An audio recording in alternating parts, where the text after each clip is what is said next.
Саламатсыздарбы окуучулар. Бүгүн биз сиздермен 6 сынып математика курсу боюнча жаңы такырыптарына көчөтүн болабыз. Бүгүнкү такырыбыбыз 2 санын катмасы, 2 санын пайыздык катмасы деген угумдарга токтолобуз. Бүгүн биз сабагыбызда 2 санын катмасы эмнени көрсөтөтүнүн түшүнүүбүз керек.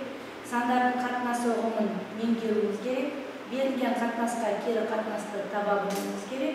Және 2 санын катнасын окуу және жаза билүүбүз керек. Алдымен біз 5-ші сыныпта және өткен сабақтарда өтілген материалымызды қайталап шығайық. Ол үшін мынадай сұраққа назар аударыңыздар. Жай бөлшек дегеніміз не? Бөлімдері бірдей бөлшектерді қалай қосып азайтамыз? Бөлімдері әртүрлі бөлшектерді қалай қосып азайтамыз? Жай бөлшектерді қалай көбейтеміз? Жай бөлшектерді қалай бөлеміз? Бұл сұрақтардың бәрі алдағы өтетін тақырыптармен тікелей байланысты. Алдымен жаңа тақырыпқа көшу үшін мынадай мысалдар қарастырайық. Бірінші мысал. 20 саны 5-тен неше есе артық. Ол үшін біз алдымен 20 санын 5-ке бөлуіміз керек. Бізде 4 шығады. Екінші жағдай, 5 саны 20-дан неше есе кіші. Ол үшін 5-ті 20 санына бөлуіміз керек. 0,125 есе кіші болатынын көріп отырсыздар. Ары қарай тақырыбымызды меңгеру үшін мынадай тікелей мысалға тоқталайық. Ұзындығы 14 см болатын АБ кесіндісін, ұзындығы 7 см болатын СД кесіндісіне салыстырыңдар. Суретте көріп отырғандай АБ кесіндісі және СД кесінділері берілген.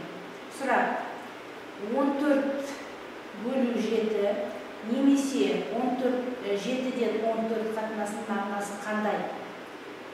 Екінші, 7 бөлу 14 немесе 14-тен 7 қатынасының мағынасы қандай?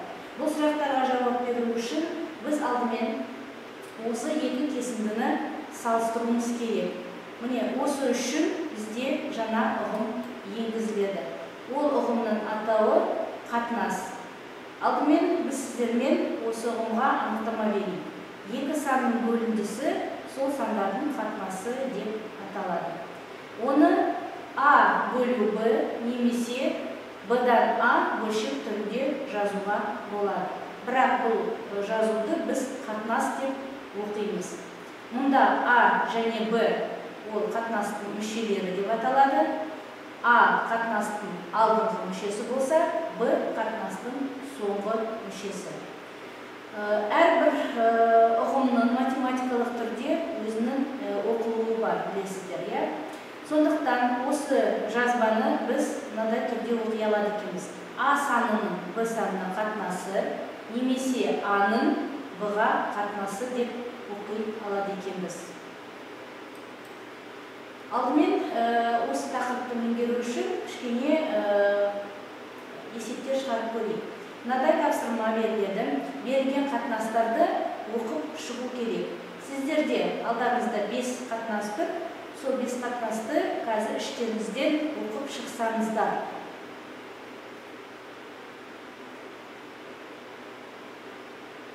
Оқып шықсаңыздар, бірге қайталап тексеріп көрейік.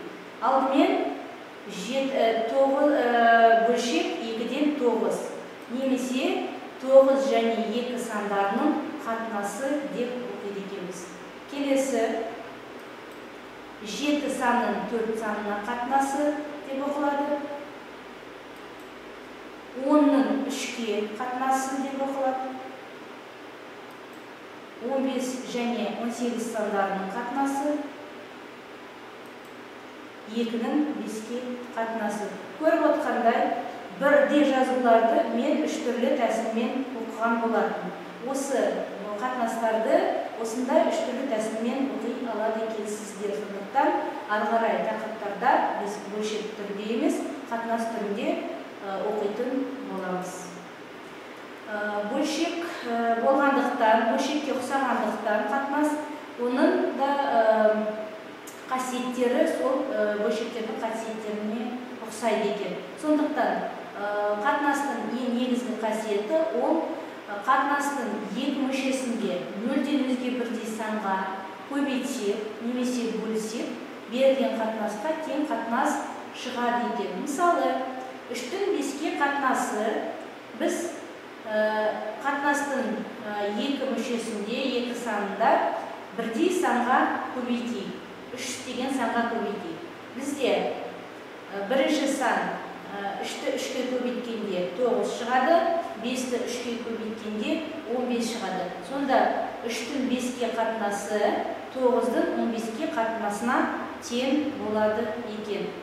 Тағы да бір мысал, 12-нің 40-қа қатынасын оған тең қатынас түрінде жазайық.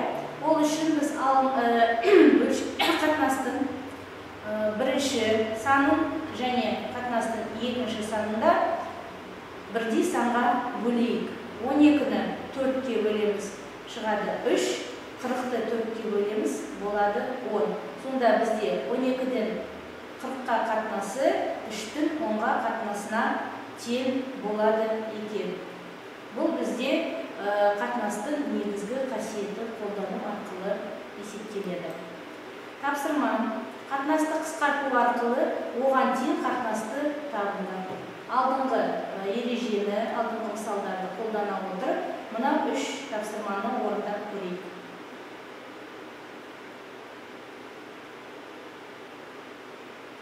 Ал енді бірігіп тексерейік. 24-тің 15-ке қатынасы қысқартамыз бірдей санға, ол қысқартамыз 3-ке, бізде шығады 8-дің 5-ке қатынасы. Демек, 24-тің 15-ке қатынасы 8-дің 5-ке қатынасына тең болады екен. 99-дың 12-ге қатынасы бірдей санға бөлгенде 33-тің 4-ке қатынасы шығады екен. Бірдей сан ол бөлшектің немесе қатынастың алымында бөлімінде бірдей санға бөлдік, бізде тиісті сан шықты. 21-дің 49-ға қатынасы бірдей санға алдыңғы мүшесін және соңғы мүшесін бөлетін болса, онда бізде 3-тің 7-ге қатынасы шығады екен. Осындай есептерді де өздігінен үйде орындауға болады. Тағы да бізде осы қатынасқа байланысты бір маңызды ұғымдардың біреуі бар, ол кері қатынас.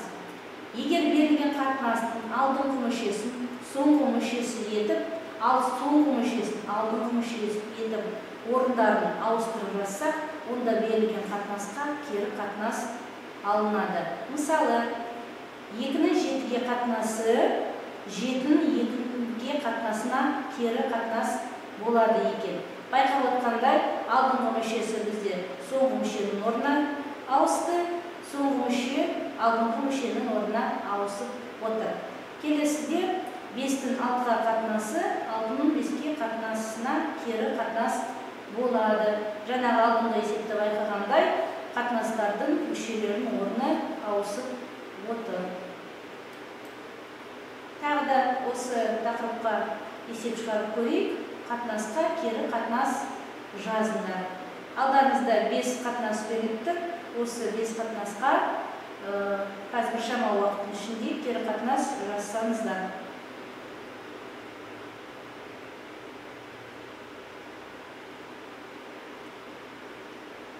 Алдымен бірінші есептен, бірінші тапсырмадан тексерейік.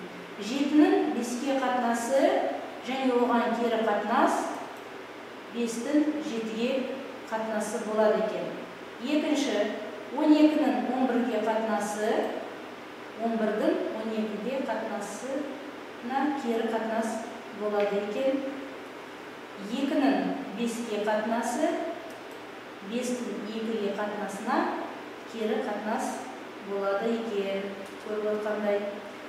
3-тің 8-ге қатынасы және 8-дің 3-ге қатынасы өзара кері қатынастар болады.